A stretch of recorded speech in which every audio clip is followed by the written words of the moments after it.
ঈদের দিন আল্লাহ তাআলা ফেরেশতাদেরকে জিজ্ঞাসা করে, ফেরেশতারা বলো তো ওই ব্যক্তির প্রতিদান কি হইতে পারে যে তার পরিশ্রম, তার হুকুম, তার মনিবের আদেশ পূর্ণ আদায় করছে, যেই কর্মচারী তার কর্ম ঠিক মতো 100 পালন করছে, তো এখন তার বিনিময় কি হইতে পারে? ফেরেশতাদেরকে আল্লাহ বলবে ঈদের দিন, ফেরেশতারা বলবে মাওলা, তো এটার বিনিময়তে এটাই আইন ওয়াফা আজরাহু, তার বিনিময়ে তাকে পূর্ণ দিবেন, পারিশ্রমিক পূর্ণ দিবেন, কারণ সে তার কর্ম পুরা করছে, অতএব পারিশ্রমিকও তো কি দিতে হবে? পুরা দিবেন, এটাই তো যুক্তির কথা। তো আল্লাহ তাআলা তখন বলবেন, ফেরেশতারা তোমরা সাক্ষী থাকো, আমার ইজ্জতের কসম, আমার জালালের কসম, আমি আল্লাহর বরত্বের কসম, আমার শ্রেষ্ঠত্বের কসম, আমার এই বান্দাগুলো একটি মাস রমজানে আমার হুকুম পূর্ণ আদায় করছে, আমার আদেশের হক আদায় করছে, রমজানের হক আদায় করছে। আজকে আমি আল্লাহ ঈদের দিনে ঘোষণা দিলাম তোমাদের সামনে, কাদ গাফারতু লাকুম, আমি আল্লাহ আমার এই বান্দাদেরকে মাফ করে দিলাম। ফেরেশতারা তখন ডাক দিয়ে বলবে, তখন ফেরেশতারা নামাজি ঈদগাহের ইমানদার মুসলমানদেরকে বলবে যে ইন্নাল্লাহা কাদ গাফারা লাকুম, তোমাদের আল্লাহ তোমাদেরকে মাফ করে দিয়েছে। আমরা ফেরেশতারা নিজে শুনছি। ফারজিউ রাশিদিনা ইলা রিহালিকুম, অতএব তোমরা খুশি খুশি চিত্তে, সন্তুষ্ট চিত্তে, সফলভাবে তোমরা তোমাদের ঘরে ফিরে যাও। এই জন্য বন্ধু, এটাই আমার মূল বক্তব্য।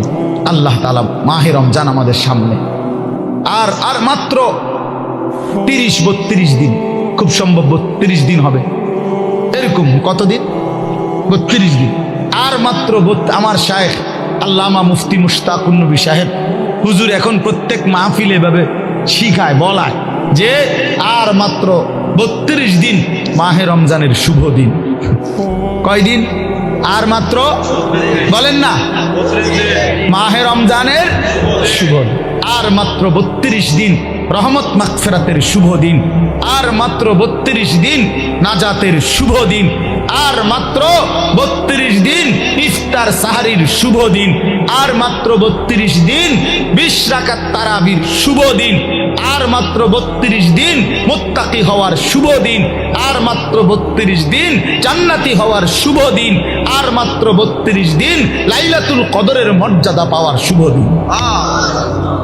কাউন্ট ডাউন করো, মানে গুনো।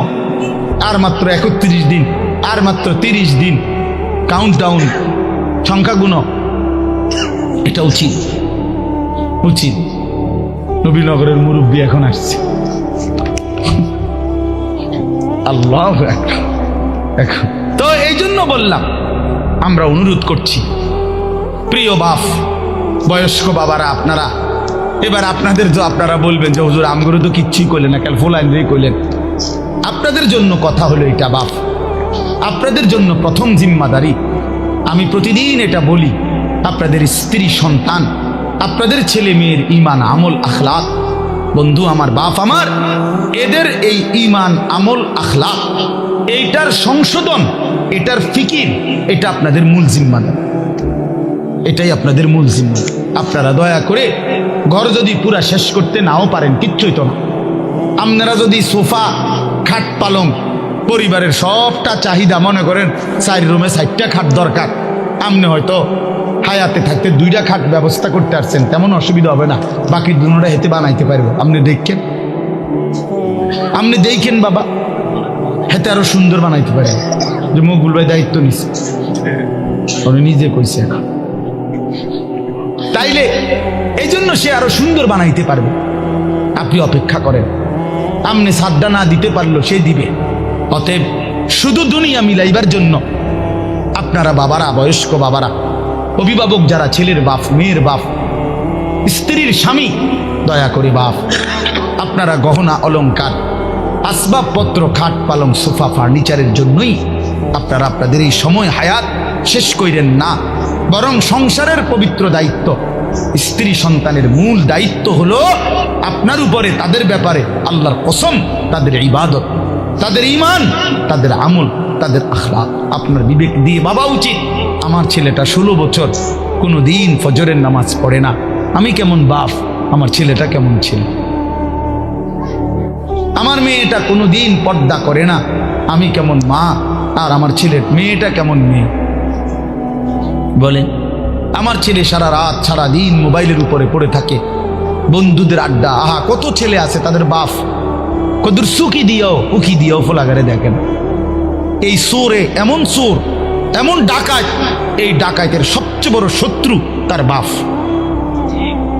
এই ডাকাইতে শুধু চোরের মতো আইসা ভাত খাইয়া যায়, সর্বোচ্চ চেষ্টা করে বাপে যেন না দেখে, বাপে যেন না দেখে, কোন রকমে চুরি করিয়া ঘরে ঢুইকা বাটটা খাইয়ে আবার বাইর হইয়া যায়, আবার মোবাইল নিয়া বন্ধুদের আড্ডায়। আহা, কারণ সে জানে, সে শত্রু মনে করে তাকে, যে তাকে কিছু নিষেধ করে অশ্লীলতা গুনার থেকে, যে কাছে তাকে কিছু রাগঢাক করব, কিছু ধমক দিব, এই জন্য সে যে তাকে উপকার করতে চায় সে তাকে দুশ্মন মনে করে।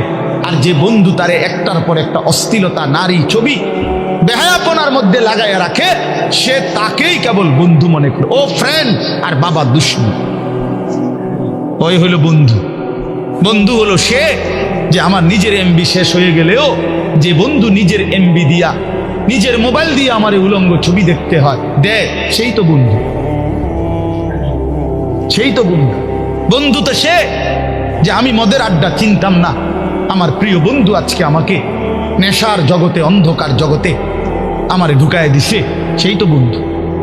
সেই তো বন্ধু যে আমি নারী চিনতাম না, কোনো মেয়ের সাথে আমার সম্পর্ক প্রথমে ছিল না, আমার বন্ধু নামের ইবলিস, আমার বন্ধু নামের শয়তান আমার একটা নারীর সাথে সম্পর্ক করে দিছে, একটা মেয়ের সাথে পরিচয় করায় দিছে।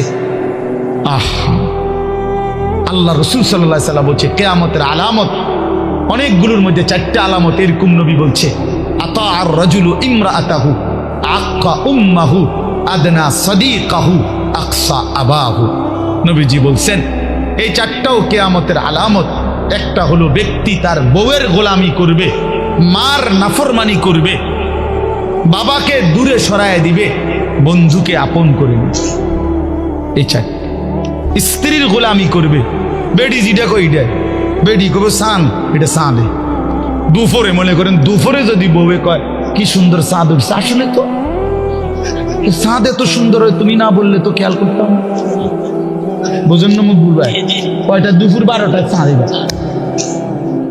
আরে বলো কি তুমি, তুমি না বললে তো ভাবতেই পারতাম না যে চাঁদ এত সুন্দর হয়। কিন্তু এই কথাটা তো বলা উচিত, বেডি রে, কি গো বেডি, কি কইলা তুমি, দুপুর 12টা বাজে বুঝি চাঁদ ওঠে? না, ও বলছে, ওয়াইফ বলছে এইটাই চাঁদ, এটা সূর্য, এটা মানুষের কাছে সূর্য লাগলো, এটা আমার ওয়াইফে যেহেতু বলছে চাঁদ, এটা চাঁদ। এরকম অসিদ্ধ এমন গোলাম, নারীর গোলাম, নারীর চাকর, স্ত্রীর চাকর, মাকে জুলুম করে। আখ্যা উম্মাহ। আল্লাহ নবী সাল্লাল্লাহু আলাইহি ওয়াসাল্লাম হচ্ছে 3টা গুনাহ, সবচেয়ে বড় গুনাহ।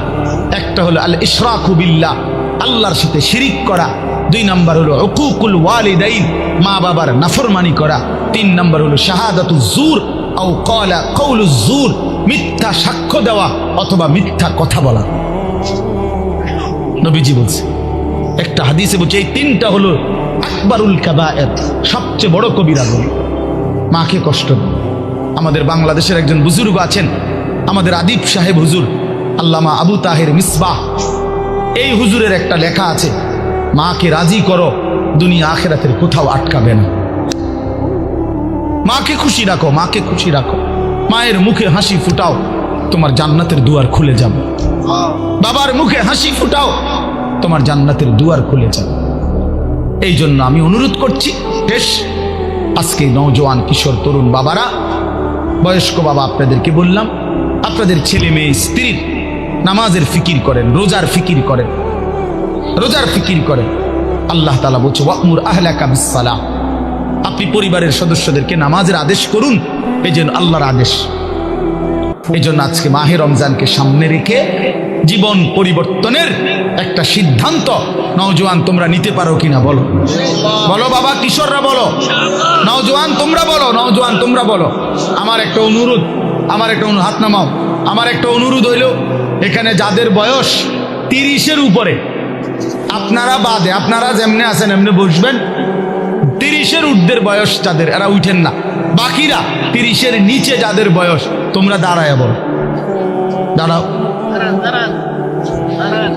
দাঁড়াও ইনশাআল্লাহ, দাঁড়াও নওজোয়ান, ওঠো নওজোয়ান, জাগো নওজোয়ান, বলো নওজোয়ান, হিম্মত করো নওজোয়ান, আগে বাড়ো নওজোয়ান, পতাকা উড়াও নওজোয়ান, ইসলাম উড়াও নওজোয়ান।